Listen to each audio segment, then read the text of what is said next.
네, 지난 시간에 이미지라는 것들을 꺼내 들고 왔는데, 물고기라는 이미지, 그리고 길이라는 이미지,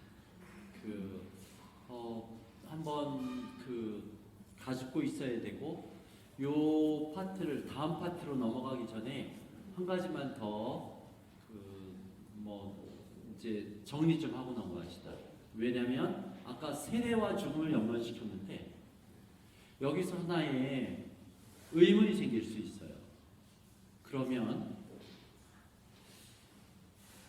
모든 세례는, 모든 사랑은 죽음으로 완성된다. 여러분들은 세례 받았지만 여러분들이 받은 세례는 여러분들의 죽음으로 완성되는 거예요. 여러분들은 세례를 통해서 사랑을 시작하겠다라는 약속을 했고, 그 약속은 죽음과 함께 완성될 거예요. 그런데 이 죽음의 순간이 십자가 위에서 죽어간 저 예수의 모습은 완성인가 실패인가? 사랑의 대가를 바라지는 않아요. 하지만 사랑의 끝이 저렇다면 저게 갈 수 있는 길인가? 예수는 왜 죽어야만 했는가? 당신이 전능하신 하느님의 아들이라면 다른 여러 가지 길이 있을 수 있는데 왜 그는 그렇게 살해당해야만 했을까? 예수님은 살해당한 거예요. 예수님이 스스로 자살했다고 생각하지 맙시다. 교회법상 자살은 금지되어 있어요. 예수님이 꿈꿨던 그 사랑이 너무 맑아서 그 사랑을 눈의 가시로 여겼던 사람들이 예수를 죽인 겁니다. 그럼 예수의 이 꿈의 마지막 단계의 죽음은 실패인가? 꿈이라는 건 두 종류로 나눠서 생각해 볼 필요가 있겠죠. 여러분들이 가지고 있는 꿈이 있어요. 아이들이 갖고 있는 꿈. 무엇이 된다라는 꿈. 무엇을 이룬다는 꿈. 이 꿈을 위해선 얻어야 돼요. 그래서 이루어야만 끝나는 꿈이 있고요. 또 다른 꿈의 스타일 중에는 지켜야만 완성되는 게 있어요. 사랑은 무언가를 이루는 꿈이 아니에요. 사랑이라는 말은 무슨 일이 있어도 끝까지 지켜내야만 완성되는 꿈이에요. 여러분들 부부가 같이 살면서 여러분들 부부들끼리 사랑을 완성하는 길은 사랑을 지켜내는 길이에요.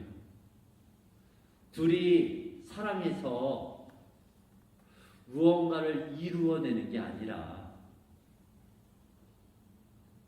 예수가 꿈꿨던 꿈의 길은 사랑이었어요. 그 사랑은 지켜지는 순간에 완성되는 겁니다. 목숨의 위협 앞에서까지 어떤 순환 속에서도 예수는 보여주고 있어요. 그래서 가능한 겁니다. 이제 다 이루었다고. 완성에 대한 선언이잖아요. 예수님이 여러분들을 사랑하는 그 꿈의 길은 어떤 조건에도 흔들리지 않는, 어떤 것에서도 좌우되지 않는 그런 사랑이 세상에 있는 거라고. 우리가 살아가는, 우리의 신앙 속에서 우리가 살아가는 것은 그런 사랑이 세상에 있는 거라고 믿고 살아가야죠. 이 사랑은 지켜질 때만 완성돼요. 우리는 요만한 말 한마디에도 그 사랑이 부서지는데, 눈빛 하나 째려봤다고 그 사랑을 포기하는데, 내 자존심 조금 긁었다고 포기되는데, 예수는 자신의 꿈을 완성한 거예요. 자신의 사랑을 완성하는 자리였다고요. 그분은 성공하신 거예요. 세례에서 시작된 그 사랑의 길을 완벽하게 보여주시고 가르쳐 주셨다는 거죠. 이건 하나는 짚고 넘어갈 필요가 있겠어요. 세례로 시작된 사랑은 순환으로 연결된다고 할 때, 그 예수가 보여준 사랑은 그 사랑을 끝까지 지켜내는 일이었다고. 그래서 예수님의 십자가 죽음은 실패가 아니었다고. 당신의 사랑을 완벽하게 지켜낸 그분의 완성이었다고. 이 부분도 정리하고 넘어갑니다. 그리고 이어지는 이야기들을 봅시다. 복음서를 어떤 마테오나 마르코를 보아도 이렇게 보시면 돼요. 예수님 스스로가 말씀하시는 길에 대한 이야기, 그게 한 파트. 또 다른 파트는 제자들과의 이야기. 베드로한테 이렇게 말씀하셨다, 베드로랑 이걸 했다. 제자들에 대한 교육. 그리고 마지막으로는 악령 추방과 병자 치유. 이렇게 세 가지로 이루어졌어요. 복음서의 내용들은, 사건들은 이렇게 세 가지입니다. 뭐가 이렇게 여기 갔다 저기 갔다 하도 혼란스러워할 필요가 없어요. 세 가지입니다. 이 안에서 이번 시간에 보고자 하는 건 제자들과의 이야기입니다. 제자들하고 이야기. 오후에는 1시간은 악령 추방 얘기를 볼 거예요. 여러분들이 제일 좀 낯설어 할 수 있어서 이걸 정리하고자 합니다. 그리고 마지막 시간에는 그 병자 치유 문제를 보고자 합니다. 오늘 제자들의 이야기 30분밖에 안 나오면 좀 스피드 있게 정리합시다.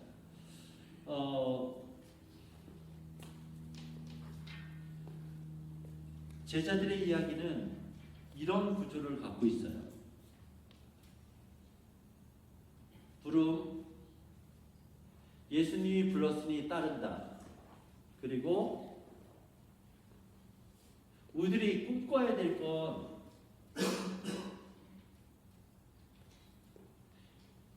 한 번 따랐으면 충실해야 되는데, 이 성서의 내용들은 다 불충실로 끝나요.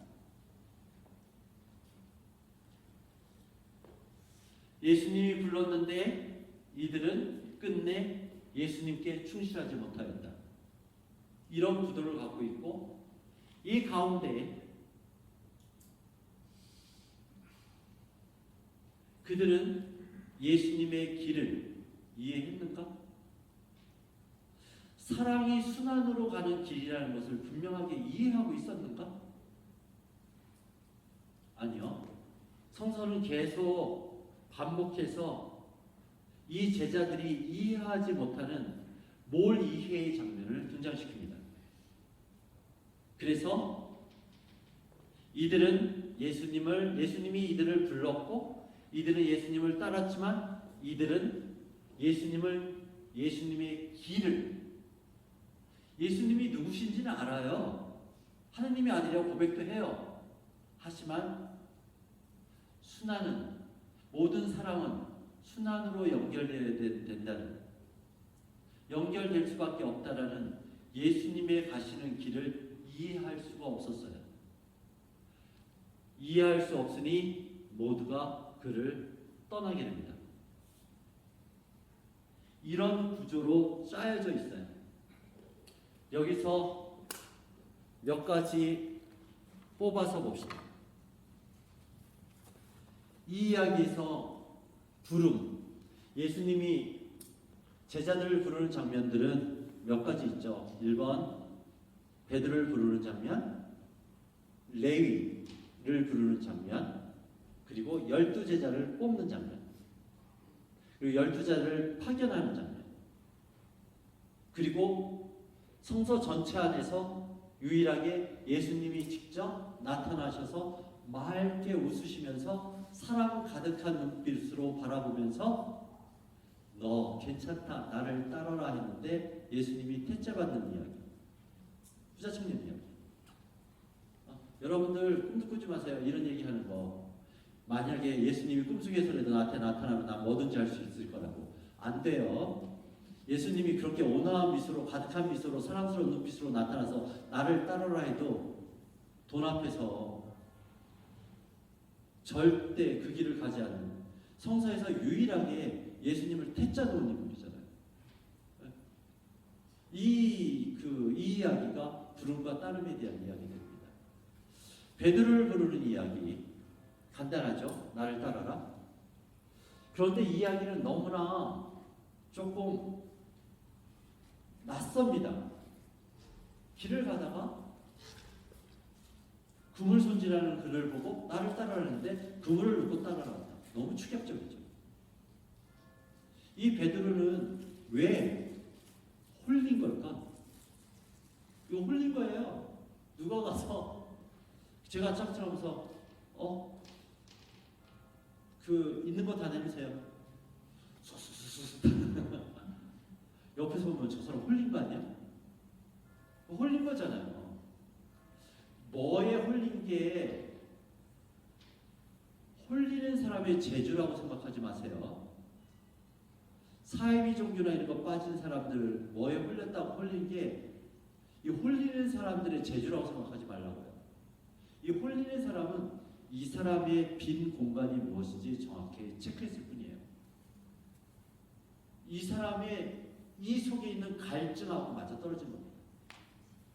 그러면 이렇게 홀려 길을 떠나는 베드로는 그 속에 무엇이 있었을까? 뭐 때문에 홀린 걸까? 삶의 갈증이에요. 삶의 의미에 대한 갈증. 그래서 베드로를 부르는 장면이 묘하게도 일터로 나오잖아요. 먹고 사는 그 일이 전부인 사람이 갖고 있는 그 깊은 속에 있는 갈증은 삶의 의미예요. 먹고 사는 일밖에 없는 그 사람이 사람으로서 느껴지는 사람으로서 무언가 의미를 찾고 싶은 그 마음. 이것과 조인하고 있죠. 그래서 베드로는 분명하게 삶의 의미를 찾아서 떠난 듯합니다.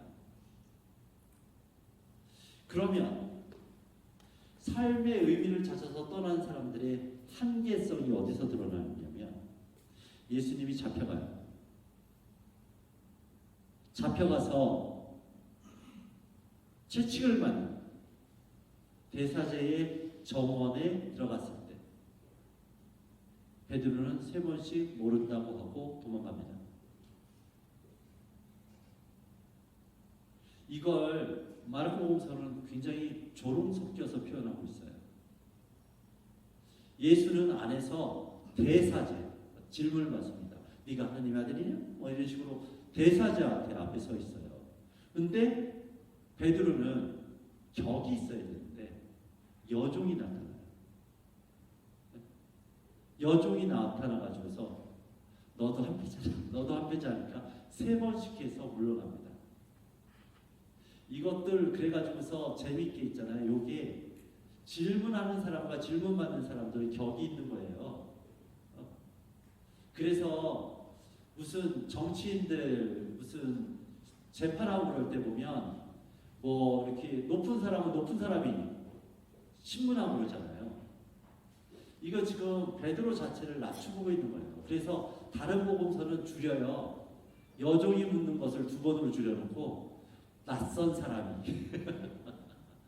이런 식으로 줄여요.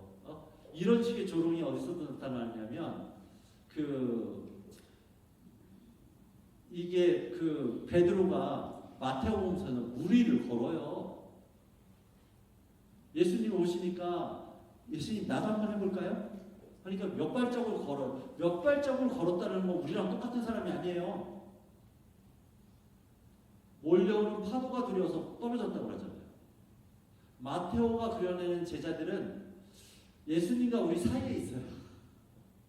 그런데 마르코가 그려내는 제자 그룹들은 우리 밑에 있어요. 그런데 여기에서 이 조롱 섞인 대화들을 보면서 이건 하나 분명하게 짚고 넘어가야 합니다. 하나, 첫 번째는 삶의 갈증을, 삶의 의미를 가지고 예수를 따르는 사람들이 자기 안에 요만한 손해가 끼치면 예수님을 버려요. 베드로의 길이에요.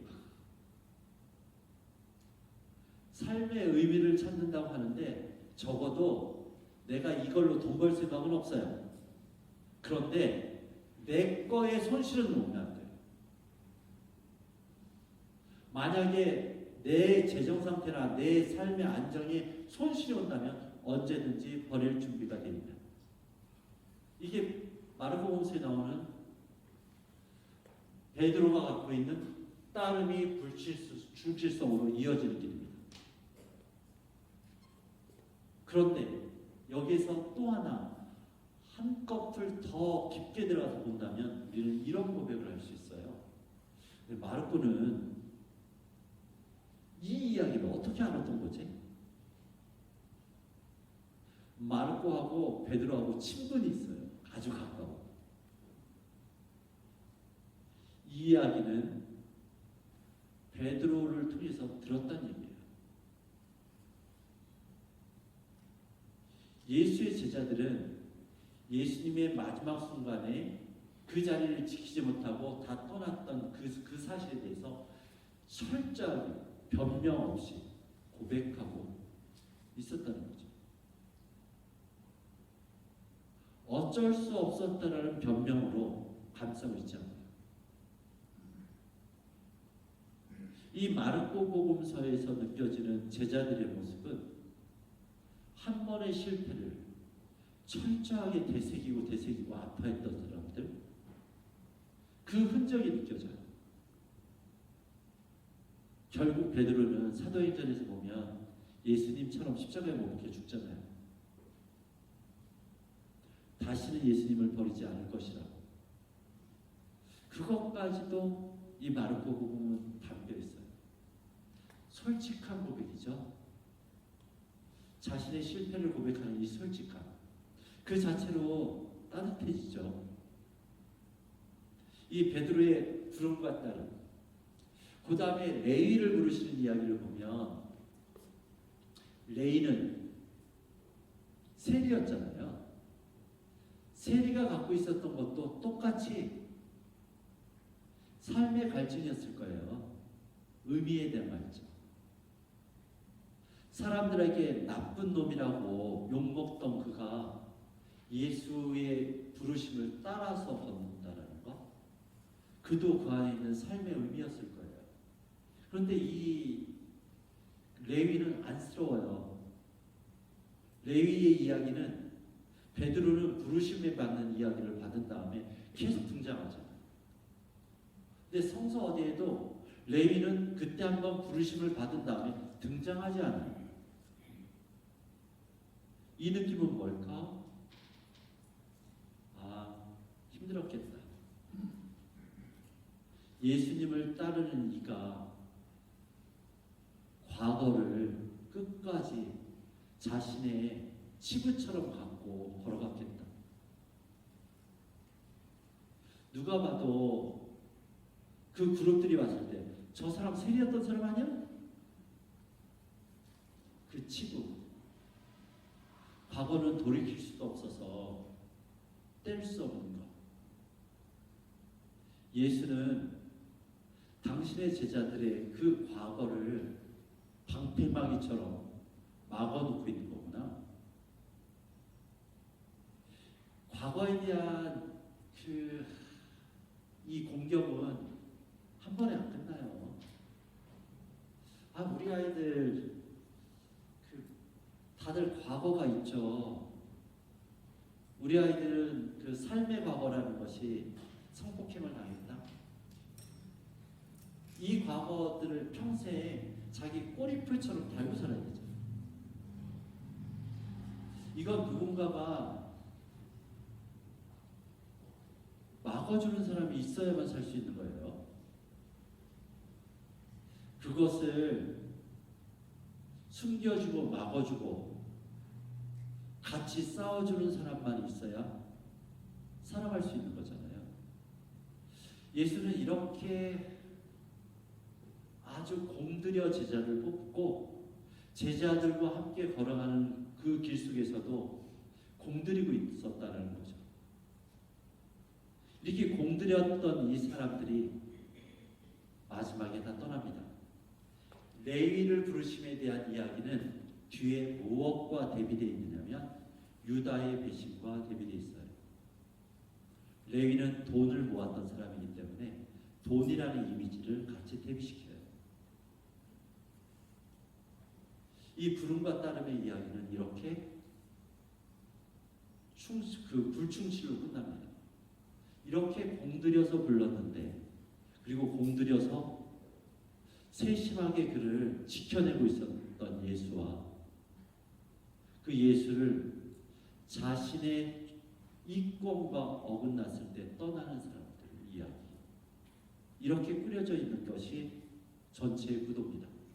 그러면 이들의 어긋나는 장면들을 봅시다. 이 몰이해의 장면이에요. 이들은 계속 충돌합니다. 요전에 그 12제자를 뽑는 장면도 봐야죠. 12제자를 뽑을 때 이게 여러분들 12제자를 뽑는 장면을 보면 이걸 하나 그 전제해야 됩니다. 제자들을 뽑는 이야기를 저렇게 하면 신부님들, 수녀님들 얘기하는가 보다. 그렇지 뭐. 그 어제가 이태리 그 비오 사제 축일이었거든요. 되게 오상을 받으신 성이에요. 네. 그런데 왜 이렇게 그렇게 유명한 줄 아세요? 그렇게 사랑받고? 오상 받은 사람들 많아요. 프란시스코 성인도 있고요. 카타리나 그 성녀도 그렇고 역사 안에서 오상 성녀가 많죠. 물론 비디오 시대이기 때문에 그게 비디오 촬영이 돼 있다는 장점도 있었고요. 그런데 왜 이렇게 더 열광하느냐면 신부들 중에 처음이에요. 신부들이 고통이 굉장히 약해요. 저도 어제 이 아파 죽겠는데 이쪽을 하는데 요만큼 와도 이게 혼자 살아서 그런지 굉장히 고통에 가장 강한 사람들은 엄마들이고요. 애 낳는 고통을 겪어봤기 때문에 제일 고통에 이게 숙련된 사람들이고요. 남자들이 고통에 되게 약해요. 뭐 이렇게 뭐 하면 뭐 죽겠다 하고 엄살 부리고 하는 것들은 남자들이잖아요. 네. 남성성의 상징인 그 사제는 절대 저도 오상을 원하지 않아요. 가끔 이런 데 상처, 이렇게 어디 딴 데 이렇게 긁혀 상처 나면 그런 말을 해요. 오늘도 오상이 삐졌다고. 장소가 잘못됐다고. 그런데 원하지 않아요. 이렇게 뭐 이렇게 이런 고통에 우리들이 좀 저기 하죠. 여러분들 사제들이나 신부들을 대상으로 두는 복음 말씀이 아니에요. 이거를 이 12제자를 뽑는 장면을 보면 12제자의 복음은 마르코 복음은 호숫가 이야기, 그리고 마테오 복음은 산상수훈의 이야기를 겹쳐서 봐야 됩니다. 이게 같은 단락이에요. 호숫가에서 수많은 병자들과 수많은 악령 들린 사람들과 아파하는 사람들이 다 모였으니 그들을 치유하다가 예수님이 야 잠깐만 너희들 올라와. 산으로 올라가서 12제자를 뽑습니다. 12제자를 뽑은 이유는 고통과 관계되어 있어요. 세상에 아파하는 사람이 너무 많다. 세상에 예수님의 제자들이 필요한 이유는 세상이 아프기 때문이다. 설마 저 혼자 잘 먹고 잘 살라고 예수님이 뽑으셨겠어요? 예수님의 부르심은 일이 있기 때문에 그래요. 일 없이 괜히 불러요. 세상이 아파서 세상에 상처가 너무 많아서 사람이 필요하다는 겁니다. 세상에 수확할 것이 많다라는 표현은 세상에 아픔이 많다는 표현이에요. 신자 늘리자는 표현이 아니라. 그래서 12자를 뽑는 겁니다. 그래서 간단히 물으면 돼요. 누군가 힘든 사람이 이야기를 들으면 내 가슴이 아픈가? 그러면 그 사람은 부르심 받은 거예요. 그것이 아파지면. 부르심의 첫 번째 요건은 아픔이에요. 아파할 수 있을 때 그건 하나님의 부르심이다. 저 사람 안쓰러워서 어떡해? 이럴 때 우리는 하나님의 부르심을 듣는 거라. 우리 그 최초의 처음에 성경 전체 안에서 나오는 첫 부르심의 사건은 사실 모세거든요. 모세 이전은 설아의 사건이고, 모세 사건에서 모세를 부른 이유가 뭐예요? 나의 백성들이 신음하고 아우성치는 소리를 들었다. 그들을 구해내야겠다. 이게 부르심의 첫 번째 사건의 구성이에요. 여러분들 가운데서 여러분들이 어떤 사람을 보면서 안쓰럽고 아픈 마음이 들으면 여러분들은 부르심 속에 있는 거예요. 하나님 부르셨다. 그래서 호숫가 사건이 먼저 전제됩니다. 그리고 나서 제자들 12를 뽑아요. 12를 뽑아서 조건을 얘기하는데 세 가지입니다. 당신과 함께 지내게 하시려고 12를 뽑아서 이제 자기랑 같이 지내는 거예요. 그리고 복음을 선포하게 하려고, 그리고 마귀들을 쫓아내게 하려고, 세 가지 그 목적을 얘기해요. 이 목적을 보면 왜 불렀는지가 나오죠. 당신과 함께 지내게 하시려고. 여러분들 말씀하는 데 있잖아요. 말씀이 우선은 아니에요. 예수님이 당신 제자들에게 말씀을 가리키려고 했으면 함께 안 지내도 돼요. 저도 이렇게 여기 안 오고 줌으로 해도 돼요. 줌으로 하면 되잖아요. 요즘 다 줌으로 해요. 저도 작년에는 그 7시간, 8시간 줌 강의를 했어요. 이게 줌으로 다 하면 가르치는 건 그렇게 하면 돼. 아니면 그것도 뭐 하면 책 하나 해가지고 읽으세요 하면 돼. 그리고 한국 사람 스타일을 시험 볼게요 하면 다 해요. 당신과 함께 지내게 하시려고. 이 말은 뭐지? 말씀을 가르친다는 건 아닌데, 따로 뽑아서 함께 먹고 자고 한다는 건 뭐지? 예수님 곁에 함께 지내면 무엇을 느끼고 배우게 될까? 사랑하는 길이겠죠. 그분 곁에 있으면 어떻게 사랑하는지, 어떻게 사랑을 느끼는지 알게 되겠죠. 당신과 함께 지낸다는 이거는 예수님의 삶과의 공유점이에요. 예수님과 삶을 공유해야 돼요. 여러분들 그래서 코로나 때도 그렇잖아요. 성당 가서 미사를 TV로 미사하고 성서 좀 읽고 난 신앙생활 포기하지 않았어. 다르다니까요. 여기 나와서 앉아있는 거라. 앉아있는 이 마음은 뭐와 연관되느냐면 공유. 한 공간에 같은 시간을 공유하는 것. 삶의 공유점은 거기서 이루어지거든요. 이것이 이루어지는 여기.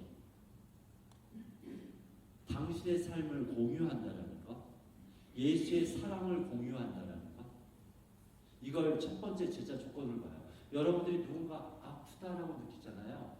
그러면 여러분들이 예수님의 삶을 공유하기 시작해야 돼요. 예수님과 함께 시간을 보내고, 예수님 이럴 때는 어떻게 하는 게 좋을까요? 무엇부터 시작하는 게 좋을까요? 삶을 공유하기 시작해요. 그 다음에 복음을 선포하게 하시려고. 이 복음이란 말도 정리 좀 합시다. 대충 때려잡고 사는 게 어떨 때 보면 신자들이 대충 때려잡더라고요. 정확한 개념으로 설명되지 않고. 복음이 뭐라고 생각하세요? 그렇게 복음 하는데? 기쁜 소식이라. 그래, 뭐가 기쁜 소식이냐고요. 여기서 쓸데없이 예수님이 부활하신 이야기 이런 얘기 하지 마세요. 지금 예수님 부활 전에 나오는 거예요. 예수님이 세상의 모습, 마르코복음 1장 14절에 보면 가장 세상에서 나와서 하신 첫 마디가 하느님 나라가 다가왔다. 회개하고 복음을 믿어라. 지금 사람들 첫 마디예요. 부활하신 다음에 했으면 부활하셨다는 걸 믿으라는 거구나. 부활과 연관지을 수 있어요. 근데 지금 사람들 처음으로 만나서 하는 얘기, 복음서에 나오는 예수님의 첫 마디거든요. 거기에 복음이란 말이 나와요. 그리고 제자를 뽑아서 아직 십자가에 달리지도 않았어요. 그런데 복음을 선포하라고 하거든요. 이게 뭘까요? 마르코복음 식으로 얘기하면 여기서 복음. 이 복음은 어렵게 생각하지 마세요. 기쁜 소식. 여러분들은 언제 기쁜 소식이에요? 네? 집값 올랐을 때. 자식 대학 가거나 취직했을 때. 네? 아니 그것도 뭐 이해해요. 그 안에 담긴 한 커플만 더 들어가면 사랑이 보이거든요. 네? 그 자식에 대한 애틋함 이것이 보이거든요. 거기서 한 커플 더 들어가잖아요. 그럼 이기성도 보이고요. 자식이 편해야지 내가 편할 수 있다라는 이기성. 요거까지도 또 하나 들어가죠. 근데 여하튼 여기서 복음은 이런 거예요. 하느님이 우리와 함께 계시다라는 이 기쁜 소식. 이게 여러분들한테 기쁜 소식이 돼요. 여러분들 살만한 사람들한테는 그저 그런 소식이에요. 살만한 사람들한테는. 하느님이 나와 함께 있든 없든 나 잘 살아왔는데 뭐. 그런데 이 말이 정말 기쁜 소식이어야 하는 사람들이 있어요.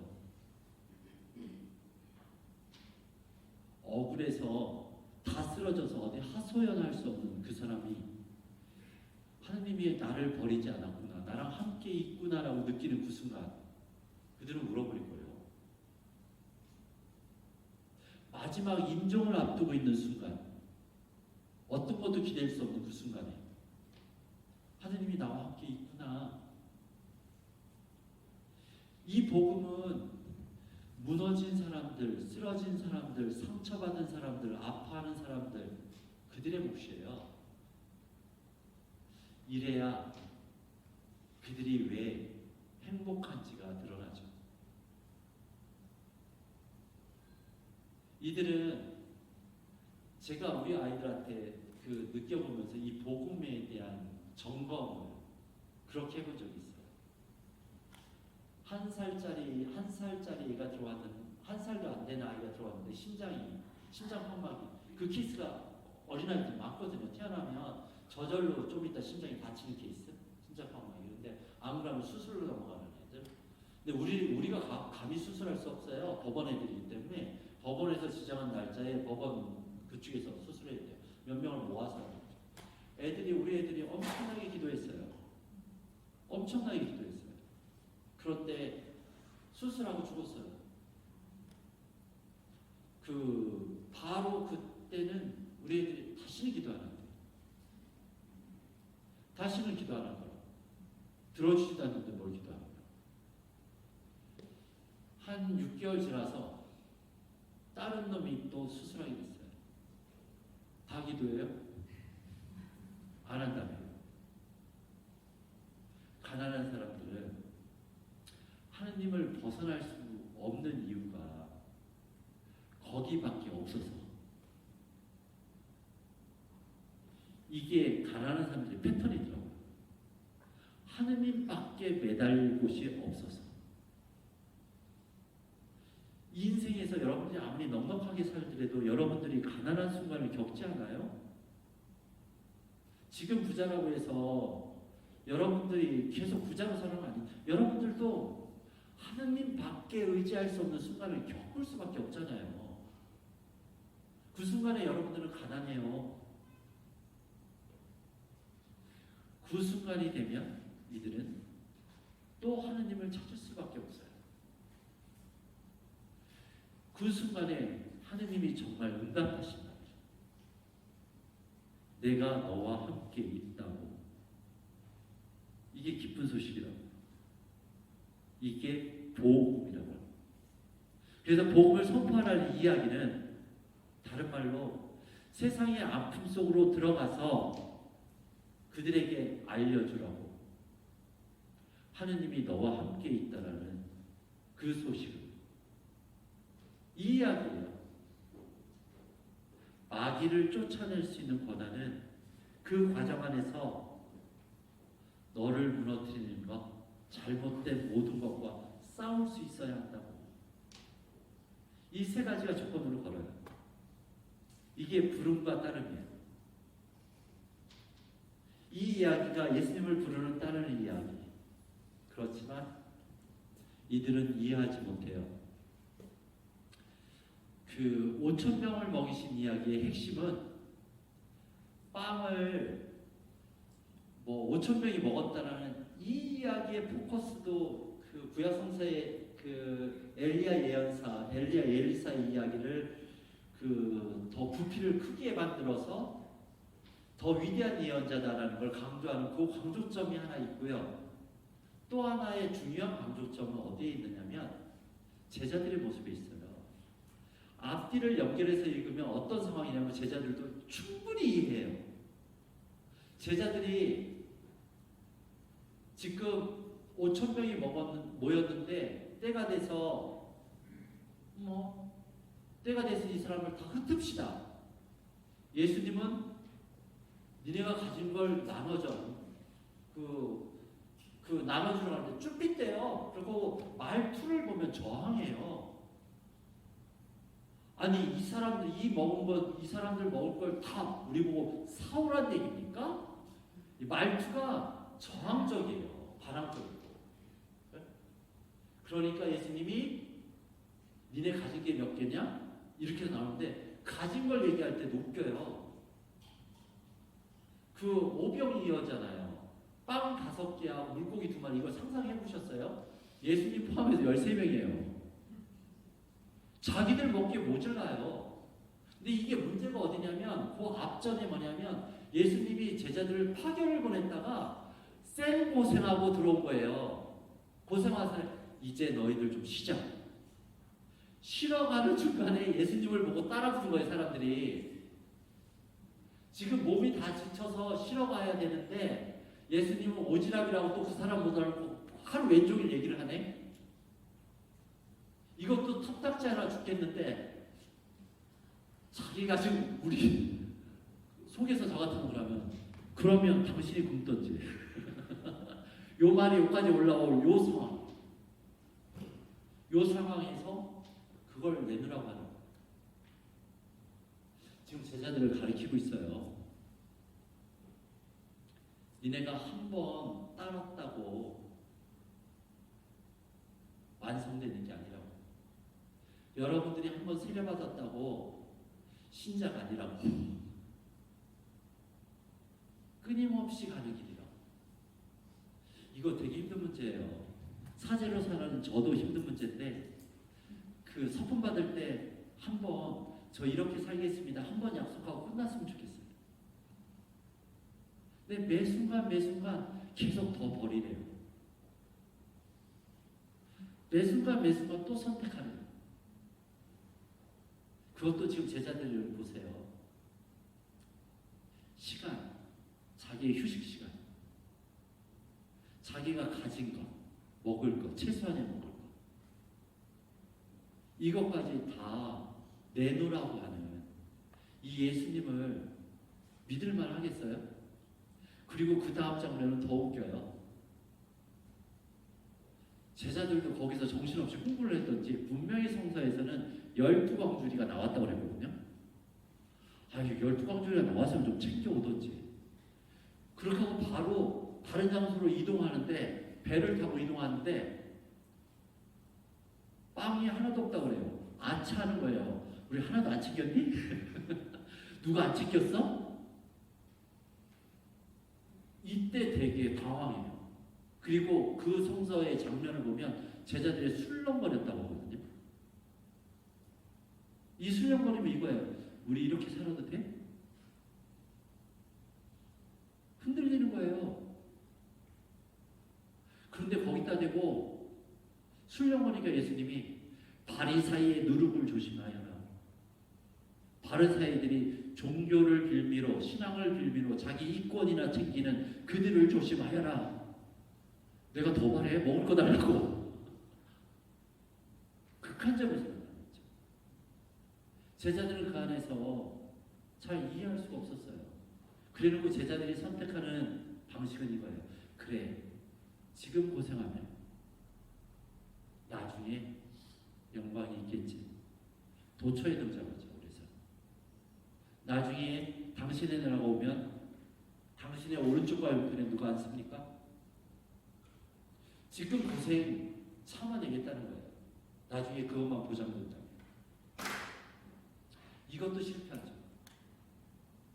이들은 기본적으로 지금 예수님이 가시고 있는, 이야기하고 있고 보여주고 있는 끝없이 사랑하는 것, 그 사랑은 순환을 넘어가야 하는 것이고 그 길 속에서 너는 사람으로서 구원받을 것이다. 이걸 이해하지 못했던 것인가? 아니면 이해하지 않으려 했던 것인가? 머리가 나쁘지 않으면 살아보면 알았을 텐데 이해하고 싶지 않았던 거예요. 그래서 성서에 보면 순한 예고만 하면 딴짓을 해요.